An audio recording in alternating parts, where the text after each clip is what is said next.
The two-year-olds are set to fly in the first, and they are racing. They're off.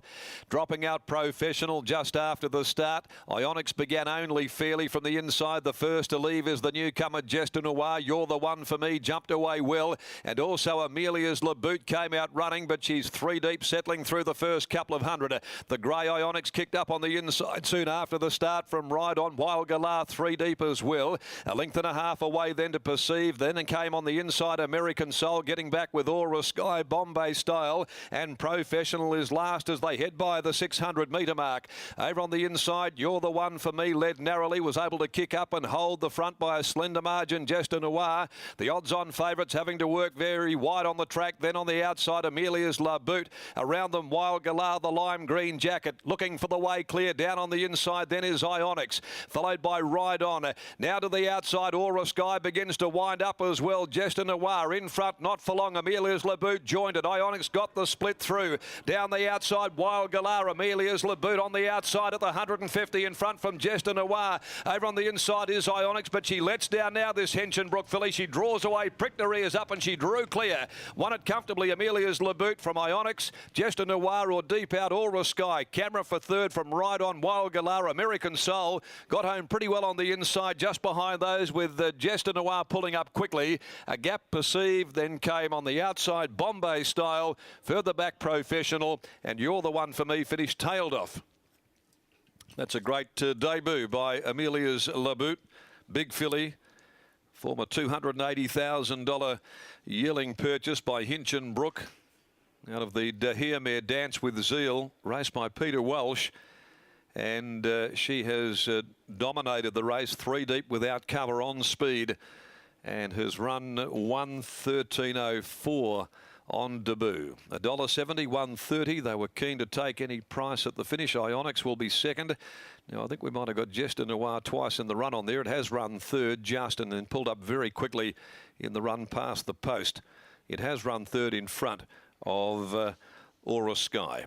So 10-2-5-9 placings, 10-2-5-9, but a very encouraging debut by this big filly. She's certainly more a three-year-old type in her development, that is for sure. She's a big mature girl by Hinchinbrook, and William Pike there, he jumped her out quickly. She would park right on top of the speed, and she was equal to the occasion. She finished up dominating them.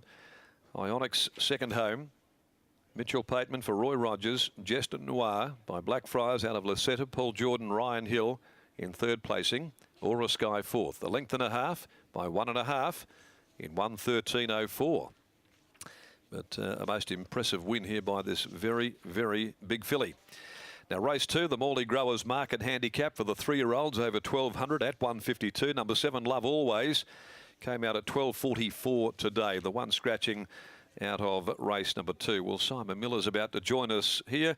He saddles up a winner for the Amelia Park livery, of course owned by Peter Walsh. He paid just under $300,000 for this filly in the sale ring, and he's down at the moment there with Gareth Hall after what was a very emphatic debut. Not a bad effort, Simon Miller, for a horse that you predicted probably wouldn't make it to the races as a 2-year-old. Yeah, it's a bit of a bonus, so happy days. Nice start to her career, awarded no favours, and I just love the way she can just switch off. She was wide and couldn't get through.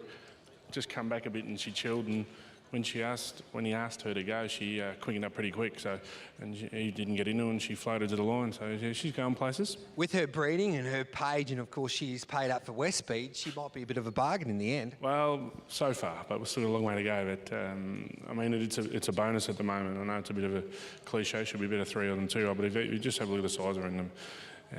When she comes back in, but we'll just come up with a plan there, whether we go to the Karrakatta or whether we bypass and go to the Sires. We'll just have a look what I've got in the barn and what Willie thinks as well, and what the great man Peter Walsh wants to do. You've got a few questions. Well, you probably can answer this because you've got Vela Road back at home, Drifter back at home. You trained a pretty handy Hinchinbrook filly by the name of Whispering Brook, who dominated the 2-year-old scene here. Can you compare her to those? She's up there with them. They all possess the same attribute, and that's the great turn of foot, and they've got a brain. So that's one of the key ingredients. I think she may in time become a really nice 1,000 guineas horse, Amelia's. Again, follow the deeds of Whispering Brook. But we'll just get through today first. Have a look at her there, she's a monster. So stable's good, mate, and good effort for Amelia Park, and Sarah and Sharon, they fell in love with it at sales as well, so it was a big team effort. Who's your best 2-year-old? You're itching to get it out of you, aren't you? I need headlines for the West Australian for Jay Rooney. Still a couple of smokies. We're taking a few to Pinge Monday's trials as well.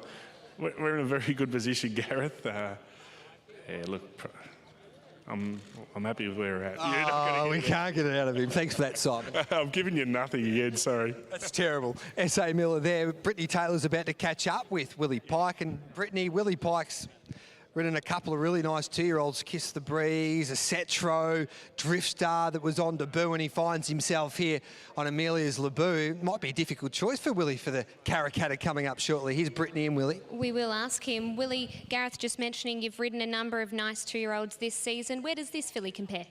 On raw ability, she's definitely right up there. Green and a little bit aloof, but when you press the button, it's definitely there. Simon said beforehand you were just going to have her where she was comfortable. 3 wide, was it where you wanted to be? And how confident were you when you reached the corner that she was really going to let down for you? I suppose it's convenient I say this because I was 3 wide, but I was happy where I was. I thought the tempo was very steady. I had plenty of striding room. And I don't think 3 wide's as bad as it appears when they're going slow like that. So I think that helped her with her greenness. Even though I was wide, I was able to go through my gears as I wanted to, and she was just pretty good at the end. A full book of rides today. Who's the one that we should be looking out for? I'm hopeless at this. After the last, I'll tell you, but definitely keep an eye on this one. Best of luck for the rest of the day.